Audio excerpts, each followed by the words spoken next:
오늘은 종교개혁 주일입니다. 요즘 우리 한국교회가 여러 가지로 많은 비난을 받고 있습니다. 교회가 영적인 힘을 잃어가고 있습니다. 어떻게 하면 우리 한국교회가 다시 개혁이 될 수 있을까요? 한국교회가 개혁되려면 누가 개혁되어야 됩니까? 내가 개혁되어야 돼요. 왜냐하면 우리가 한국교회이기 때문입니다. 그러면 우리의 신앙이 어떻게 개혁될 수 있을까요? 이를 악물고 그래 우리가 말씀대로 삽시다 구호 외치고 결단하면 우리가 개혁을 이룰 수 있습니까?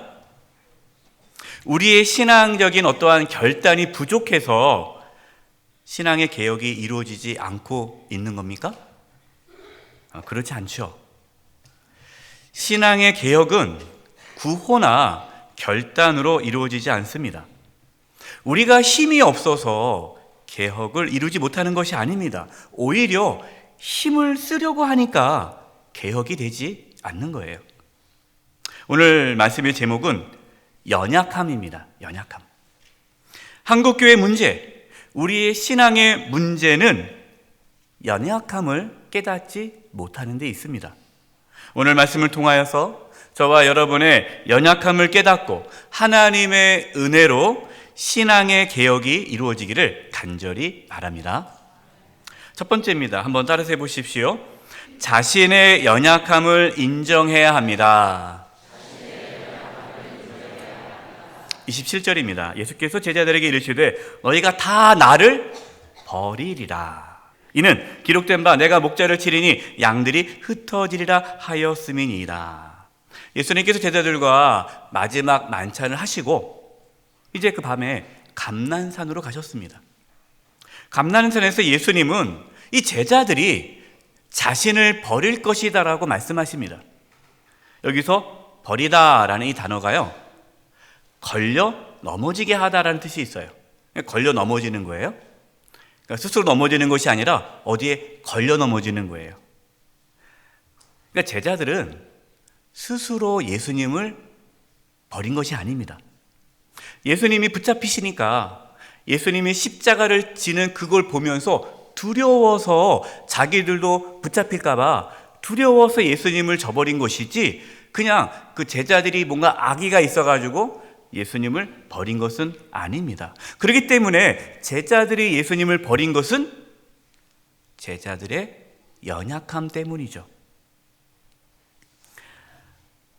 예수님께서는 제자들이 예수님을 버릴 것이라는 것, 이것을 말씀하시면서 스가랴의 말씀을 인용했습니다. 스가랴 13장 7절입니다. 만군의 여호와가 말하노라 가라 깨어서 내 목자 내 짝된 자를 치라. 목자를 치면 양이 어떻게 된다고요? 흩어지려니와 작은들 위에 내가 내 손을 들이오리라. 이제 목자를 치면 양은 흩어지게 되어 있어요. 왜 그럴까요? 목자가 없으니까 양은 연약하기 때문에 목자가 없으면 흩어지는 거예요. 예수님께서 이 시간에 제자들에게 너희들이 나를 버릴 것이다 라고 말씀하신 것은요, 너 나중에 나 버리면 안 돼, 이 경고의 메시지가 아닙니다. 또 예수님께서 제자들의 연약함을 책망하는 것도 아닙니다. 예수님은 제자들의 연약함을 알고 계셨어요. 그래서 제자들이 예수님을 버린다 할지라도 나는 다 알고 있다. 그러나 나는 너희들을 포기하지 않는다라는 말씀을 오늘 하고 계시는 겁니다. 오늘 보면 28절입니다. 28절 보세요. 그러나 내가 살아난 후에, 이 살아난다는 것은 부활이죠. 예수님이 부활한 후에 너희보다 먼저 갈릴리로 가리라. 제자들은 예수님을 버리지만 예수님은 부활하셔서 제자들 먼저 갈릴리에 가셔서 제자들을 맞이하겠다라는 겁니다. 무슨 뜻입니까? 예수님께서 십자가를 지실 때 제자들은 다 도망갔지만 예수님은 부활하신 이후로 제자들을 품어주시겠다라는 거예요. 스가랴 13장 9절입니다. 아까 13장 7절 말씀 나눴죠. 목자를 치니까 양이 흩어졌는데 그 흩어진 양들이 어떻게 되느냐. 9절에 내가 그 3분의 1을 불 가운데에 던져 은같이 연단하며 금같이 시험할 것이라. 그들이 내 이름을 부르리니 내가 들을 것이며 나는 말하기를 이는 내 백성이라 할 것이요 그들은 말하기를 여호와는 내 하나님이시라 하리라. 목자를 치니까 양이 흩어졌어요. 근데 그 흩어진 양들이 그 연단을 받아서 금과 같이 된다라는 거죠. 예수님을 저버렸던 그 제자들이 나중에는 연단 받아서 정말 하나님의 귀한 일꾼들로 세워지게 될 것이다 라고 예수님께서 말씀하시는 거예요. 여러분, 제자들에게 필요한 것은 뭡니까? 내가 예수님을 절대로 버리지 않겠습니다라는 이러한 신앙의 결단과 각오가 아닙니다. 예수님의 말씀처럼 그래요, 예수님. 저희들은 예수님을 떠날 수밖에 없는, 저희들은 예수님을 배신할 수밖에 없는 연약한 자들입니다. 이렇게 자신의 연약함을 인정하는 거예요. 그런데 베드로와 제자들이 어떻게 반응합니까? 자신들의 연약함을 인정하지 않죠. 특별히 베드로는 아주 강하게 부정합니다. 29절입니다. 베드로가 여짜오되 다 버릴지라도, 예수님 다른 제자들은 다 버릴지라도 나는 그리하지 않겠나이다. 예수님께서 그 말씀 듣고 칭찬하셨어요? 칭찬 안 하셨어요. 네가 몰라서 그런데 내가 해줄게. 닭이 2번 울기 전에 네가 나를 몇 번 부인하리라? 3번 부인하리라. 여러분, 3번 부인한다는 게 무슨 뜻입니까? 1번 부인했다는 것도 아니고 2번도 아니고 3번 부인했어요. 완전히 부인했다는 겁니다. 완전히 무너졌다는 거예요. 네가 그렇게 나를 떠나지 않겠다라고 그렇게 호언장담하지만 무너질 것이다. 완전히 무너질 것이다. 그러나 베드로와 제자들은 그 예수님의 말씀을 받아들이지 않습니다. 31절입니다.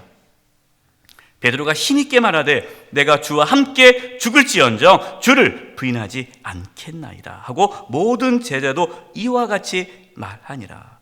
예수님이 무슨 섭섭한 말씀하십니까? 우리는 절대로 예수님 배신하지 않습니다. 죽을지언정 주님을 떠나지 않겠습니다. 장담했어요. 여러분, 이게 문제예요. 고린도전서 10장 12절 이런 말씀이 있습니다. 우리 같이 한번 읽어보겠습니다. 시작.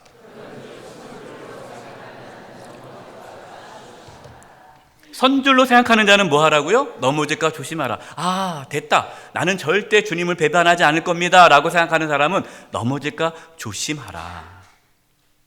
잠언 28장 26절에 이런 말씀이 있습니다. 자기의 마음을 믿는 자는 어떠한 자입니까?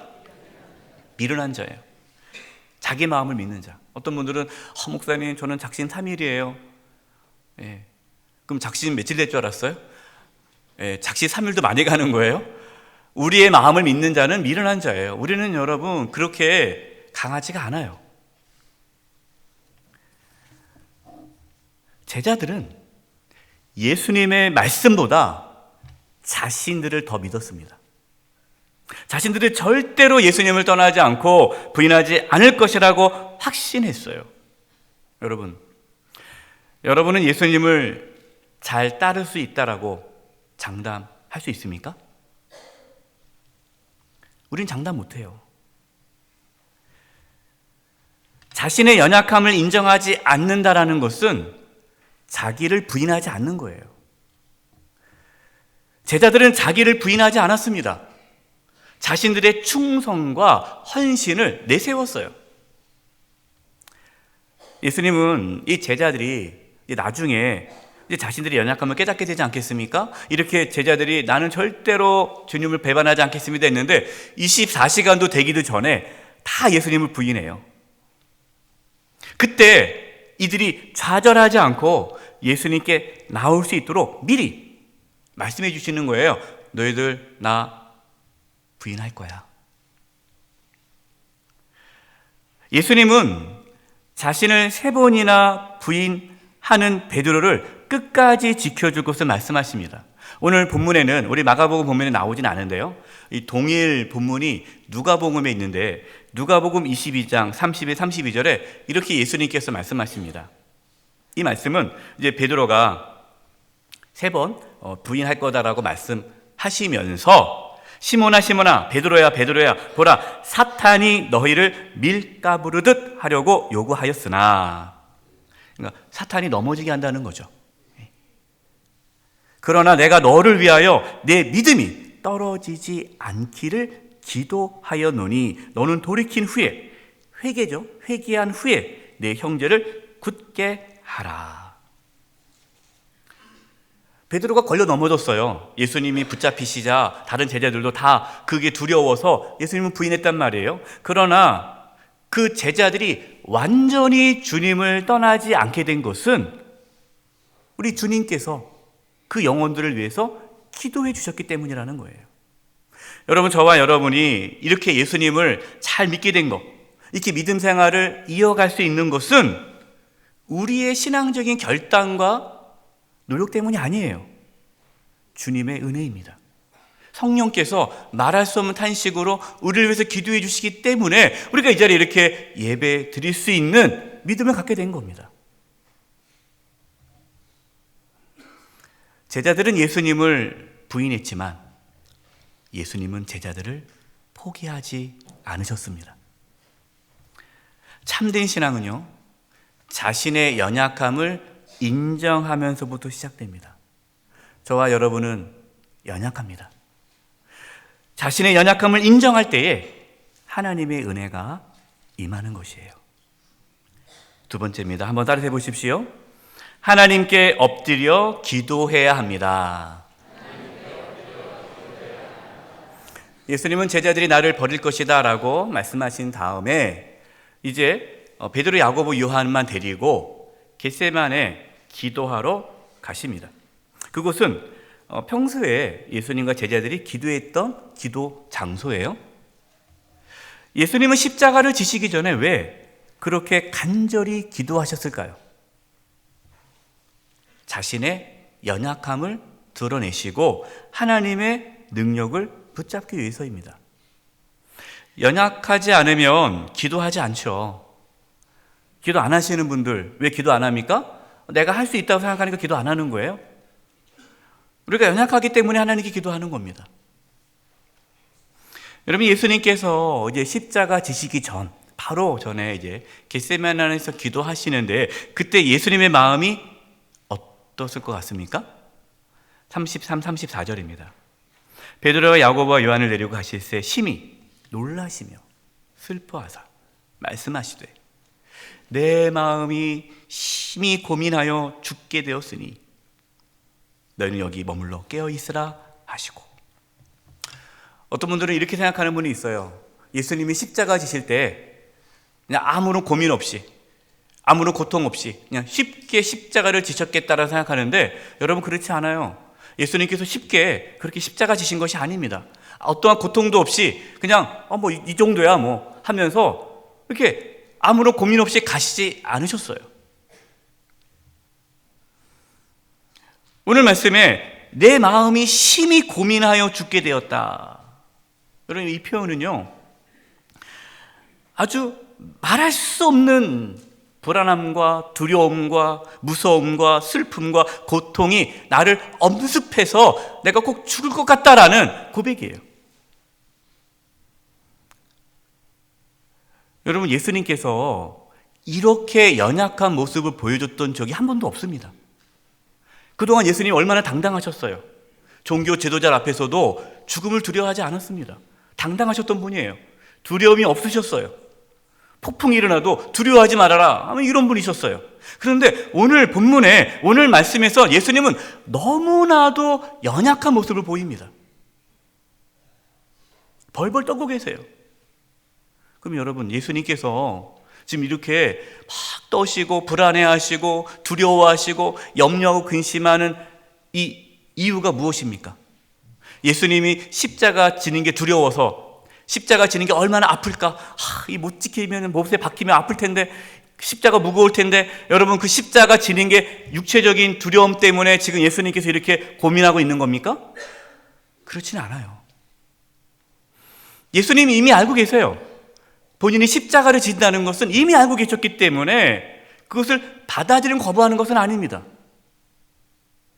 여러분, 예수님께서 십자가 지시는 것은 단순히 그냥 십자가에 매달리시는 것이 아닙니다.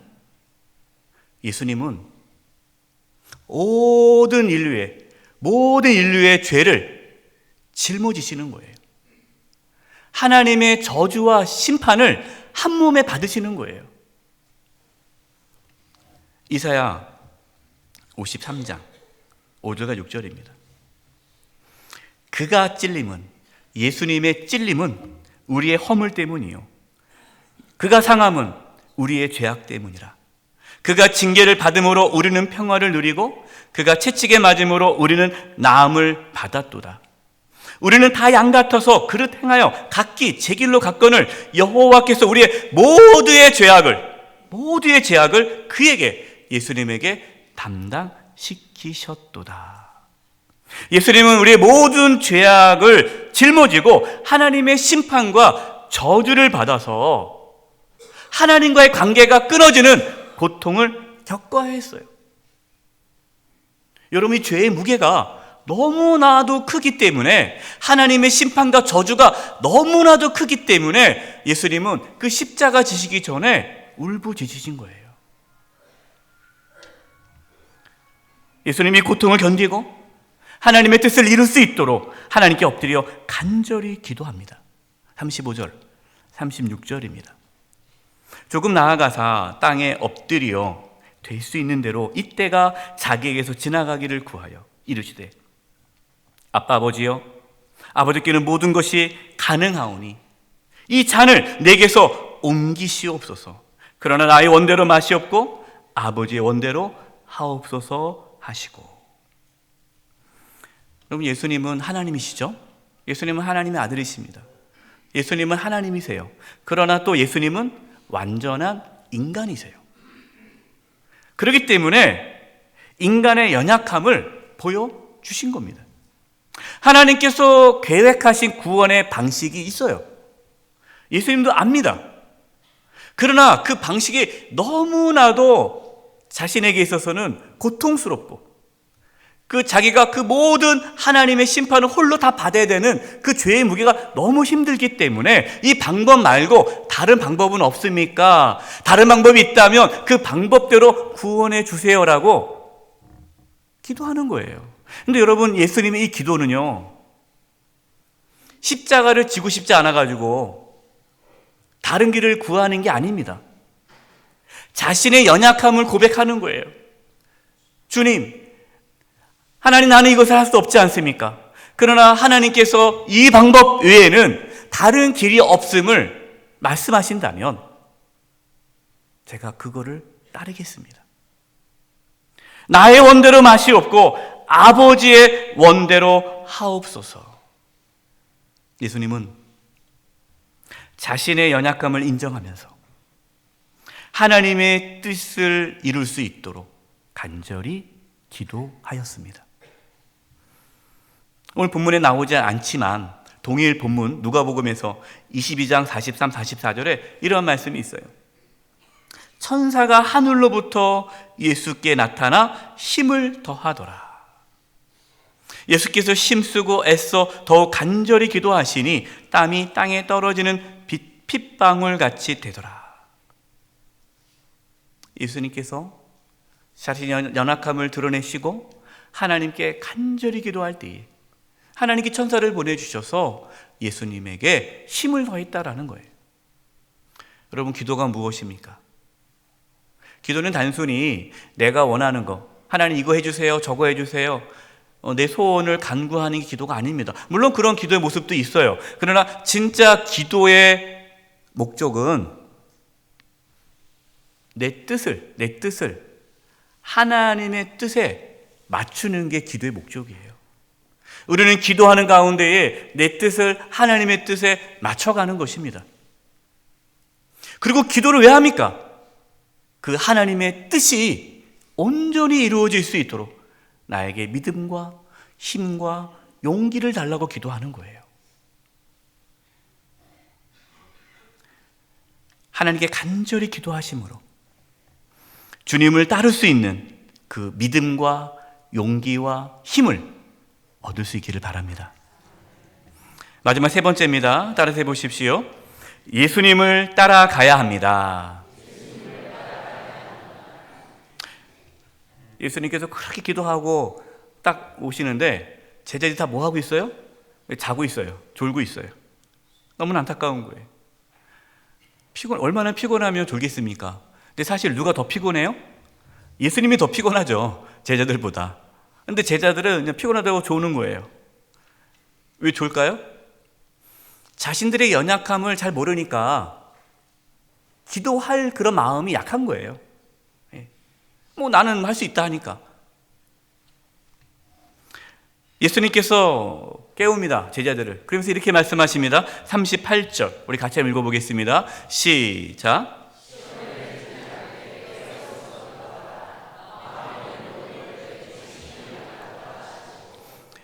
시험에 들지 않도록 뭐하라? 깨어 있어 기도하라. 여러분, 깨어 기도하라. 시험에 들지 않도록 기도하라. 바꿔 말하면 기도 안 하면 어떻게 된다는 거예요? 시험에 든다. 시험에 빠진다. 걸려 넘어진다. 여러분, 우리는요 걸려 넘어지게 되어 있어요. 그래서 기도하는 거예요. 예수님께서 주기도문에서 말씀하지 않았습니까? 우리를 시험에 빠지지 않게 하시고 악에서 구하소서. 이게 기도문이잖아요. 우리가 매번 주기도문 하지 않습니까? 우리는 연약하기 때문에 우리의 힘으로 시험을 이길 수가 없어요. 그래서 기도하라는 겁니다. 우리는 베드로처럼 다른 제자들처럼 자신의 결단과 힘을 믿어서는 안 됩니다. 우리는 연약하기 때문에 기도해야 돼요. 42절입니다. 일어나라, 함께 가자. 보라, 나를 파는 자가 가까이 왔느니라. 예수님은 3번 깨웁니다. 3번. 또 기도하라 하고 가신 다음에 또 기도하고 또 왔는데 또 자고 있어요. 또 깨워요. 기도하라 해서 3번 또 깨워요. 그러면서 뭐라 하냐면, 인간들아, 네가 그렇게도 기도 안 하냐? 됐다. 여기 있어라. 나 혼자 갈랜다. 이렇게 말씀하지 않으셨어요. 깨워서 뭐 합니까? 일어나, 뭐 하자? 함께 가자. 함께 가자. 예수님은 연약한 제자들을 포기하지 않으시고 함께 사명의 길을 걸어가자라고 말씀하신 거예요. 여러분, 혹시 우리 중에 베드로처럼 이 제자들처럼 헌신을 다짐하고 결단했지만 중간에 포기한 적 없습니까? 연초가 되면은 뭐 성경 일독하겠다, 내가 뭐 몇 명 전도하겠다, 내가 뭐 이제 뭐 새벽 기도를 안 빠지겠다, 내 주의 성수하겠다, 또 뭐 내가 뭐 하겠다, 결단하잖아요. 결심하잖아요. 내가 이제는 저 인간 미워했는데 내가 이제는 사랑하겠다. 근데 중간에 그 결심이 무너진 적은 없습니까? 우리 옆에 분들에게 한번 얘기를 해줬으면 좋겠습니다. 이렇게 한번 얘기해 주세요. 괜찮습니다. 당신은 원래 그렇습니다. 원래 우리가 그래요. 그건 거예요. 근데 예수님께서 그 자리에서 이 인간아 하면서 뭐라고 안 하신 거예요. 함께 가자. 우리 주님은 우리가 실패해도요, 우리를 여전히 사랑하십니다. 히브리서 4장 15절 16절. 우리에게 있는 대제사장 예수님입니다. 예수님은 우리의 연약함을 동정하지 못하실 이가 아니요, 예수님은 우리의 연약함을 아신다라는 거예요. 잘 아신다. 왜요? 모든 일에 우리와 똑같이 시험을 받으신 이로되 죄는 없으시니라. 예수님 똑같이 시험 받았잖아요. 똑같이 그 십자가를 지기 전에 인간의 연약함을 고백하셨단 말이에요. 16절. 그러므로 우리는 긍휼하심을 받고 때를 따라 돕는 은혜를 얻기 위하여 은혜의 보좌 앞에, 하나님의 보좌 앞에 하나님께 담대히 나아가 기도할지라. 우리가 연약한 것을 우리 주님은 아십니다. 그래서 우리는요, 긍휼하심과 때를 따라 돕는 은혜를 얻기 위해 하나님께 나아가 엎드리는 거예요. 기도하는 거예요. 히브리서 5장 7절과 9절입니다. 그는 예수님이죠. 예수님은 육체에 계실 때에, 그러니까 예수님이 이 성육신, 육체를 입고 이 땅에 계실 때에 자기를 죽음에서 능히 구원하실 이에게, 하나님이죠. 이 지금 겟세마나의 기도에서 기도하는 장면을 이 히브리서 기자가 말씀하고 있는 겁니다. 심한 통곡과 눈물로 간구와 소원을 올렸고 그의 경건하심으로 말미암아 들으심을 얻었느니라.